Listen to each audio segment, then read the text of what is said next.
നമ്മുടെ വീട്ടിൽ നിന്ന് നമ്മൾ പുറത്തേക്ക് ഇറങ്ങുമ്പോൾ നമുക്ക് ഉണ്ടാകാവുന്ന ഒരുപാട് ആകാംക്ഷകളുണ്ട്, ആശങ്കകളുണ്ട്, ഭയങ്ങളുണ്ട്.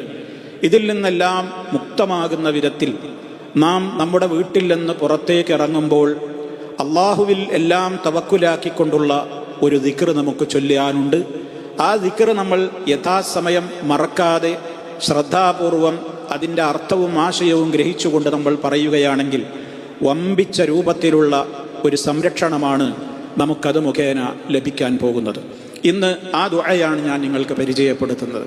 മഹാനായ അനസ് ഇബ്നു മാലിക് റളിയല്ലാഹു തആല അൻഹു പറയുന്നുണ്ട്, അല്ലാഹുവിൻ്റെ റസൂൽ സല്ലല്ലാഹു അലൈഹി വസല്ലം പഠിപ്പിച്ചു തന്നു, മൻ ഖാല ഇദാ ഖറജ മിൻ ബൈത്തിഹി, ആരെങ്കിലും തൻ്റെ വീട്ടിൽ നിന്ന് പുറപ്പെടുന്ന വേളയിൽ ഇപ്രകാരം പറഞ്ഞാൽ, ബിസ്മില്ലാഹ് തവക്കൽതു അലല്ലാഹ് വലാ ഹൗല വലാ ഖുവത ഇല്ലാ ബില്ലാഹ് എന്ന് പറഞ്ഞാൽ, യുഖാലു ലഹു, അവനോട് പറയപ്പെടും, ഹുദീത, നിനക്ക് ഹിദായത്ത് ലഭിക്കപ്പെട്ടിരിക്കുന്നു, വ കുഫീത, നിന്റെ കാര്യങ്ങൾക്കെല്ലാം നിനക്ക് മതിയാക്കപ്പെട്ട നിലക്ക് നിനക്ക് എല്ലാം ലഭിക്കപ്പെട്ടിരിക്കുന്നു, വ വുഖീത, നിനക്ക് കാവൽ സംരക്ഷണം നൽകപ്പെട്ടിരിക്കുന്നു.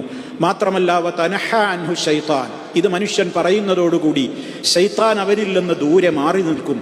എന്നിട്ട് അവൻ്റെ കൂടെയുള്ള മറ്റൊരു ശൈത്താനോട് ഇപ്രകാരം പറയുക പോലും ചെയ്യും, ഇപ്രകാരം, കൈഫ ലക ബിറജുലിൻ, ഒരാളെ നിനക്കിനി എന്ത് ചെയ്യാൻ കഴിയും? അയാളുടെ പിറകെ കൂടിയിട്ട് നിനക്കിനി എന്ത് കാര്യമാണുള്ളത്?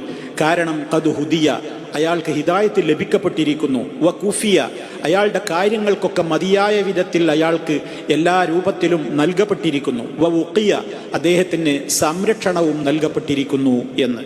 സഹോദരങ്ങളെ, അബൂദാവൂദും തിർമിദിയും ഒക്കെ റിപ്പോർട്ട് ചെയ്തിട്ടുള്ള ഹദീസാണിത്. ഈ പ്രാർത്ഥന നമ്മൾ കൃത്യമായി നിർവഹിച്ച് കഴിയുമ്പോൾ ഒരു ശൈത്താൻ ഉടനെ തന്നെ പുറത്തു നിൽക്കുന്നുണ്ടാവും. ശൈത്താൻ, കാരണം ആ ശൈത്താൻ പറയുന്നുണ്ട് അവൻ്റെ കൂടെ, കാരണം ശൈത്താന്മാർ മനുഷ്യന്മാരുടെ കൂടെ ഉണ്ടല്ലോ. അപ്പം അതുകൊണ്ട് ഒരു ശൈത്താൻ മറ്റേ ശൈത്താനോട് പറയും. അത് വിശദീകരിക്കുന്ന നേരത്ത് പണ്ഡിതന്മാർ പറയുന്നുണ്ട്, കാരണം ശൈത്താൻ മനുഷ്യൻ പുറത്തേക്കിറങ്ങാൻ നേരത്ത് ഒരു ചൊല്ലുന്നുണ്ടോ നോക്കി നിൽക്കുകയാണ്. കാരണം അവൻ്റെ പിന്നാലെ കൂടി അവനെ ഏതെല്ലാം വിധത്തിൽ നശിപ്പിക്കാനും വസ്വാസിലാക്കാനും പഴപ്പിക്കാനും ഒക്കെ മാർഗങ്ങളുണ്ടോ എന്ന് നോക്കുകയാണല്ലോ. അതുകൊണ്ട് തന്നെ ഈ ദിക്ർ മനുഷ്യൻ അങ്ങ് ചൊല്ലുന്നതോടുകൂടി ശൈത്താന്മാർ പരസ്പരം പറയും, എന്താ പറയാ, ഇനി ഈ ആളെ പിന്നാലെ കൂടിയിട്ട് കാര്യമല്ല, അയാൾക്ക് വേണ്ട കാവലും ഹിദായത്തും സംരക്ഷണങ്ങളും ഒക്കെ നൽകപ്പെട്ടിരിക്കുന്നു. അതുകൊണ്ട് ഇനി ഇയാളെ പറ്റിക്കാനോ ഇയാളെ ഏതെങ്കിലും വിധത്തിൽ നശിപ്പിക്കാനോ സാധിക്കുമെന്ന് ഇനി നമ്മൾ കണക്ക് കൂട്ടേണ്ടതില്ല. അത്ഭുതത്തോടു കൂടി ശൈത്താൻ മറ്റേ ശൈത്താനോട് പറയും.